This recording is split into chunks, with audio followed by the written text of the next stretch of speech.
اور دور دراز سے آئے ہوئے محبان اردو ادب، شعر کے نوجوانوں، پوری نوجوانوں نے ساتھیوں اور ممتا سے لبریز نرم دل ماؤں اور بہن،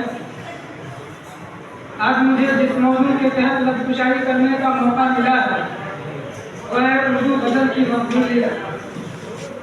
ہے ملک سخن کی غزل آبرو، ہے ملک سخن کی غزل آبرو، یہ چشم غزالاں کی ہے جستجو۔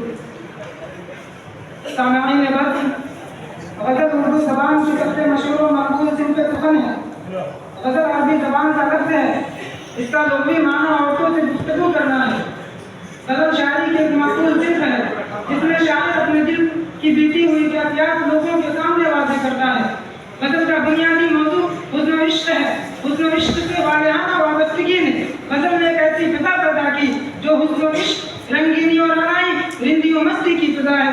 غزل کو مختلف ناقدین نے مختلف طریقوں سے سراہا اور مختلف ناموں سے موسوم کیا ہے۔ محمد حسین آزاد نے غزل کو ادبی میناکاری کہا، نیاز فتح پوری نے شاعری کی روح کہا، یوسف حسین نے موسیقی کا رس کہا، پروفیسر اختر اورینوی نے کہا کہ غزل مختصر تصویروں کا نگار خانہ ہے۔ راگ گورے پوری نے کہا کہ اردو شاعری کا اثر غزل ہے، تو کسی نے غزل کو ریختی غزال درد و علم کہا ہے۔ بے درد سننی ہو تو چل کہتا ہے کیا اچھی غزل، بے درد سننی ہو تو چل کہتا ہے کیا اچھی غزل، عاشق تیرا رتبہ تیرا، شاعر تیرا انشا تیرا۔ سامعین، غزل شاعری اگر جسم ہے تو غزل روح ہے، اور اگر شاعری دل ہے تو غزل اس کی دھڑکن ہے۔ سامعین، غزل کے مقبول ہونے کی ایک خاص وجہ یہ بھی ہے کہ غزل کا ہر شعر ایک مستقل اجرائی ہوتا ہے اور ایجاز اختصار اس کی سب سے اہم خصوصیت ہے جس کی وجہ سے مختلف مقام رکھتی ہے۔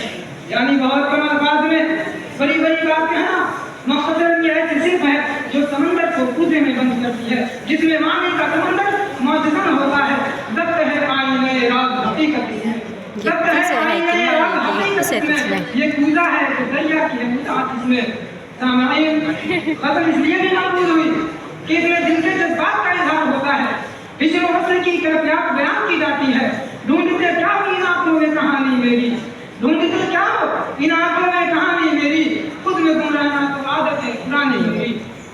اور بہت سے شعراء نے غم جانا کو غم دورہ بنا دیا، ایسا لگتا ہے کہ شاعر وہی بیان کر رہا ہے جو ہم پر گزر رہی ہے۔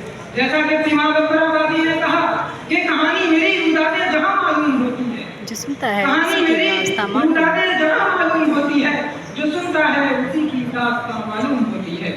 سامعین، غزل اس لیے بھی مقبول ہوئی کہ اردو ادب کی معرفت والا غزل ادب بھی اسٹیج بھی جذبات و احساسات کا سمندر بھی ہے، اور وہ ملک اور سرحدوں کے فاصلے مٹانے کا ذریعہ بھی ہے۔ شاعری کا نام لیا جائے تو عام آدمی کا خیال فوراً غزل کی طرف جاتا ہے۔ اردو شاعری کا دار و مدار بھی جیسے غزل پر ہے۔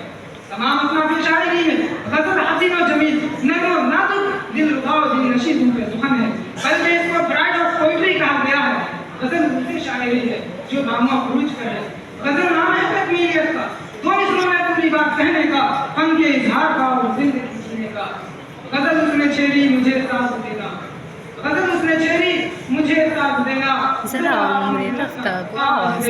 سامعین، غزل اس لیے بھی مقبول ہوئی کہ یہ ایک ایسا آئینہ ہے جس میں ہندوستان کی کئی سو سالہ تہذیبی و معاشرتی خد و خان نظر آتا ہے۔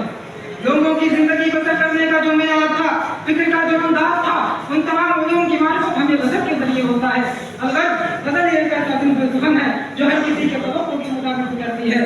یہی وجہ ہے کہ غزل کی مقبولیت روز بروز بڑھتی ہی جا رہی ہے۔ انہیں چند باتوں پر میں اپنی گفتگو کی نشاط کے ساتھ ختم کرنا چاہوں گا کہ غزل کوئے جانا کی خاک شفا، غزل کوئے جانا کی خاک شفا، غزل مرہمیں زخم نازو ادا، غزل مرہمیں زخم نازو ادا، غزل آ تجلی یہ بالا ابام، غزل آ تجلی یہ بالا ابام کہ سیل بغیرت سکون زیر دام۔ شکریہ۔